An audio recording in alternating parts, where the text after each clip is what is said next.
अस्सलाम वालेकुम नाज़रीन, मैं हूं अली बादशाह। आप देख रहे हैं हमारा यूट्यूब चैनल 56 जहानिया। तो हम आपके लिए एक नई वीडियो के साथ हाज़िर हुए हैं। हमारे साथ मौजूद हैं जहानिया शहर की बुज़ुर्ग सियासतदान जो कि किसी तारीफ़ के मोहताज नहीं हैं। जहानिया की सियासत का किसी भी शोबे का फ़र्द हो, वो इनकी इज़्ज़त करना अपना फ़र्ज़-ऐन समझता है, क्योंकि इनकी शख्सियत बहुत ज़्यादा मुतासिर कुन है। जहानिया की सियासत के अंदर बहुत ज़्यादा किरदार अहम है इनका। उनसे बात करते हैं मौजूदा सूरत हाल के हवाले से, जहानिया की सरगर्मियों जो सियासत के हवाले से काफ़ी हाइप क्रिएट की हुई है, उस हवाले से बात करते हैं। सबसे पहले तो हम इनका शुक्रिया अदा करते हैं वहीद भाई का, अगर उन्होंने हमें खुसूसी टाइम दिया। उसके बाद अपनी गुफ्तगू आगाज़ करते हैं। अस्सलाम वालेकुम सर, क्या हाल है आपका? जी, अल्हम्दुलिल्लाह। वालेकुम सलाम अली भाई, शुक्रिया। सर, सबसे पहले तो आपका खुसूसी टाइम के लिए अपनी टीम की तरफ से मैं आपका शुक्रिया अदा करता हूँ। उसके बाद क्वेश्चन की तरफ आते हैं। आप क्या समझते हैं कि नास्को ग्रुप इस इलेक्शंस की तैयारी के हवाले से कितना जानदार काम कर रहा है? जी, नास्को ग्रुप मतलब हमारा 2001 में हाजी अताउर रहमान और मैं जहानिया शहर से हमने सियासत का मतलब आगाज़ किया इकट्ठे हाजी साहब के साथ। तो 2001 में हाजी साहब सिटी नाज़िम थे और मैं उनके साथ सिटी नायब नाज़िम बना। उसके बाद 2005 में हम फिर रिपीट हुए इसी तरह। तो 2001 से ही मतलब हाजी अताउर रहमान इफ्तिखार नज़ीर ग्रुप जो है वो शहर के लिए इलाके के लिए काम मतलब कर रहा है, अच्छे अंदाज से काम कर रहा है। और इन्होंने अगर इनके मतलब क्रेडिट पे देखें तो एज़ आ एमएनए इफ्तिखार नज़ीर साहब ने बहुत सारे चकूक को मतलब बिजली फ्राहम की। और सुई गैस के हवाले से अगर हम देखें तो बड़ा मतलब ठट्ठा तक और मुल्हिका जितने भी पुल 14 और ठट्ठा रोड पे चकूक हैं उनको सुई गैस फ्राहम की। तो ये इनके मतलब बड़े काम हैं। उसके अलावा शहर के लिए भी तरक्याती काम मतलब जैसे कि अगर आप हाज़िर दौर में देखें तो 9 करोड़ के काम जो है ना वो शहर में जारी व सारी हैं। तो मतलब अवाम का और जो नुमाइंदा होता है उसका तअल्लुक़ यही होता है कि वो अवाम के मसाइल हल करे, जो कि मैं समझता हूँ कि ये बेहतर अंदाज़ से कर रहे हैं।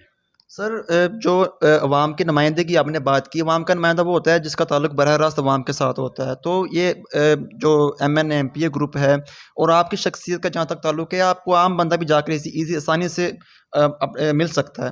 तो मैं आप क्या समझते हैं कि जब भी इलेक्शन होंगे तो जो मुखालफिन हैं आपके, ठीक है, उनको किस नज़र से देखते हैं कि जानिए कि सियासत के लिए मकामी बंदा होना ज़रूरी है या बाहर से कोई बंदा आके एमएनए एमपीए के हवाले से यहाँ काम कर सकता है?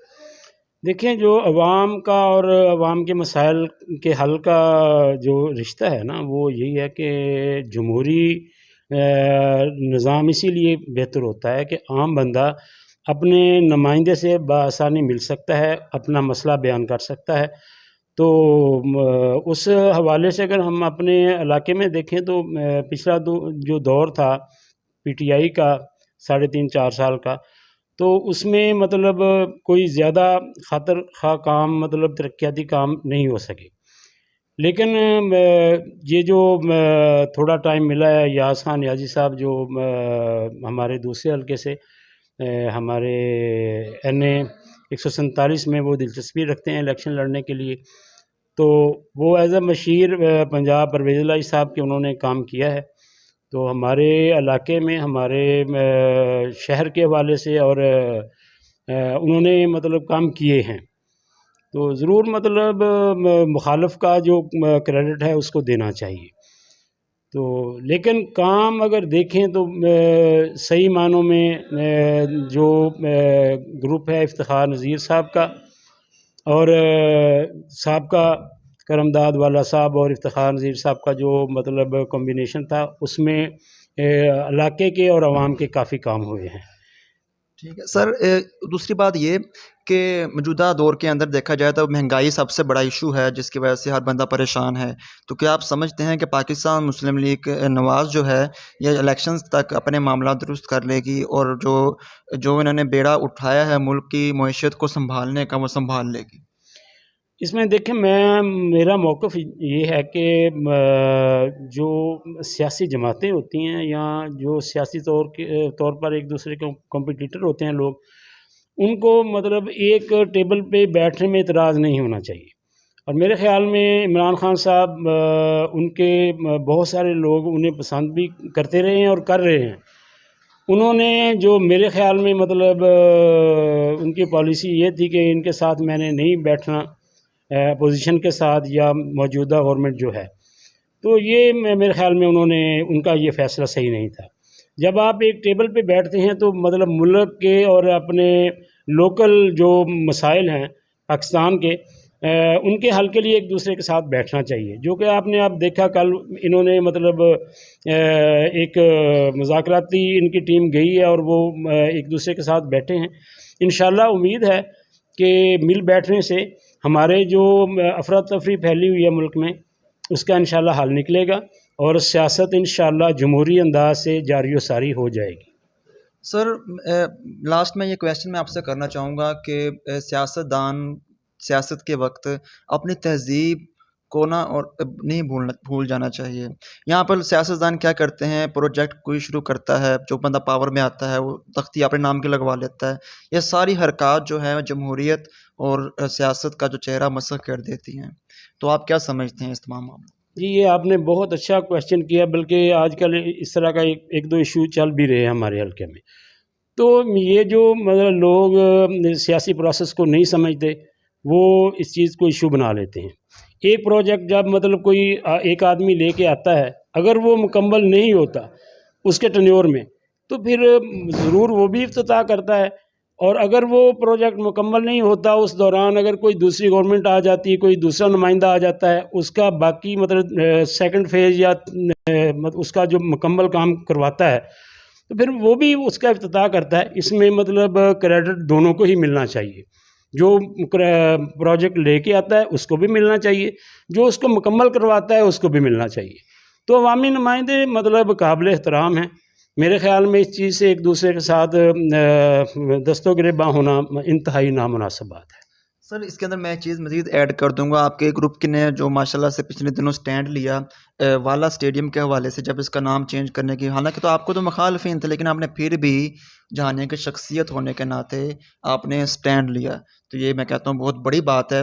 दूसरे सियासतदानों को भी इस तरह सियासत से सीखना चाहिए। सियासत अपनी जगह, जहानिया के शहरी होना, एक इलाके का होना, उसका भी लिहाज रखना चाहिए। इस चीज़ को क्या देखते हैं आप? जी, मैं वाला स्टेडियम के हवाले से मैं बिल्कुल बात ज़रूर करूँगा। और इस हवाले से मेरी अयाज़ खान नियाज़ी साहब से भी बात हुई थी। तो उन्हें मतलब उनका जो मौक़िफ़ था इसके लिए, वो ये कह रहे थे कि यार देखें, मतलब मुझे तो इसका रिकॉर्ड नहीं मिला इसका कि ये वाला स्टेडियम के नाम से इसे मतलब प्रॉपर तरीके से मंज़ूर करवाया गया हो। लेकिन फिर भी मैं, चूँकि मुझे वज़ीर आला उस वक़्त के परवेज़ इलाही साहब ने अपना मशीर मुकर्रर किया है, तो मेरा वो लीडर है। जब मतलब उसने मुझे फ़ंड्स दिए हैं इसको मतलब रेगुलाइज़ करने के लिए स्टेडियम को, उसको मतलब जो उसका बकाया काम था उसका मतलब मैंने उसको फ़ंड लेके आया हूँ। तो मतलब मेरा भी राइट बनता है कि मैं अपने लीडर के नाम से ये उन्हें इज़्ज़त दूँ। तो मैंने कहा कि या साहब, ये आप मतलब वाला स्टेडियम का नाम, चूँकि हमारे सियासी बुज़ुर्ग हैं, उनका नाम रहना चाहिए। तो उन्होंने मेरे साथ वादा किया था उस टाइम कि यार मैं इंशाल्लाह उनके नाम से एक पूरा जो इनक्लोज़र होता है स्टेडियम में, वो इंशाल्लाह मैं बनवा के दूँगा। लेकिन उस दौरान ये मतलब गवर्नमेंट ख़त्म हो गई। तो इसको मतलब बजाय तनाज़ा बनाने के हमें सबको एक दूसरे के बुज़ुर्गों का एहतराम इज़्ज़त करनी चाहिए। बहुत ज़बरदस्त बात कही। लास्ट में सर जहानिया की आवाम को कोई मैसेज देना चाहें इलेक्शन के हवाले से, महंगाई के हवाले से, कोई पैगाम हो आपका? मेरा देखें जी, मेरा पैगाम यंगस्टर्स के लिए है, जो हमारे मुख्तलिफ़ जमातों के वर्कर्स हैं, जो सारा दिन, यकीन करें मैं व्हाट्सएप में देखता हूँ कि सारा दिन और रात में भी लगे रहते हैं एक दूसरे के ख़िलाफ़, मतलब बातें करनी और मतलब पोस्टें लगानी और एक दूसरे को बुरा भला कहना। और यकीन करें इससे जो मौजूदा सियासी हालात होते हैं, सियासी माहौल होता है, वो इंतहाई ख़राब होता है और उसका नुकसान सबको होता है।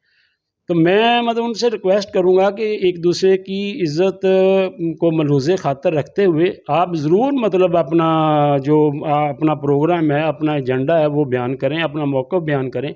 लेकिन बजाय किसी की मतलब इज़्ज़त को उछालना या इससे मतलब मैं रिक्वेस्ट करूँगा कि प्लीज़ आप मतलब इससे मना हो जाएँ। हाँ जी। बहुत ज़बरदस्त एडवाइस यंगस्टर्स के लिए। लास्ट में अपनी टीम की जानिब से आपका मैं दोबारा शुक्रिया अदा करता हूँ कि आपने कीमती टाइम दिया। तो नाज़रीन, ये थी आज की स्टोरी। मिलते हैं अगली स्टोरी के लिए, तब तक के लिए इजाज़त दीजिएगा। अल्लाह हाफ़िज़।